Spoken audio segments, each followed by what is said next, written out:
আজকে সাব্বিরের লয়ে আইলাম কল ঠিক করতাম। এটা হচ্ছে সাব্বিরের কল। কল আজকে 2 দিন ধরে নষ্ট, কিন্তু হ্যাঁ কল ঠিক করে দেয় না। কলের মাথা নষ্ট হয়েছে গা? কলের মাথা নষ্ট হয়েছে। কল এই অ্যাক্সিডেন্ট হচ্ছিল বাড়ি গায়া। হ্যাঁ কাটতেছে গা, এর লাগি আড্ডি উড্ডি তো ভাঙ্গেছে গা। এদিকে আড্ডি উড্ডি কি খুলেছে গা? ও এই যে ভিতরে যত জয়েন্টের ময়েন্টের ব্যথা আছে সব দেখা দিচ্ছে। ও এই যে এগুলা এগুলা সবকিছু খুলেছে গা? হ্যাঁ এটা পড়ে গেছে। ওরে আল্লাহ, এর কি ভিতরে কি বেরিং ভেঙে গেছে নাকি? বেরিং গেছে গা। আমার তো কলে ছিল না। এইটা যদি যদি কল যদি এবার ঠিক না করা হয়, যদি এবার পরে তাহলে এই জমির কি হইব?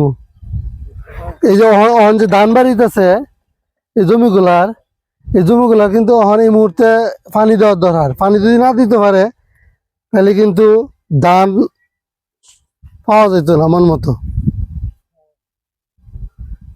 এই খাতের মাঝে কি পানি কম দেওয়া হয়েছে নাকি? এই যে খাতে ধান বাড়িয়েছে না যে সাবের?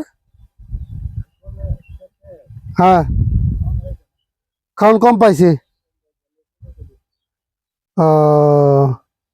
এর কি এই ক্ষেতের কি গিরজ বালানা নাকি? গিরজ বালানা। এই যে ক্ষেত পানি আছে কথা ঠিক, কিন্তু ক্ষেতের ভিতরে ঘাস, এই ঘাসের লাগে ঘাসে কিন্তু বল খেলতেছে, যে কারণে এটার মধ্যে ধান বাড়িছে না। কিন্তু এটা ফাঁসের ক্ষেত হইতেছে গা, এটার মধ্যে ধান বাড়িয়ে পড়ছে কত সুন্দর।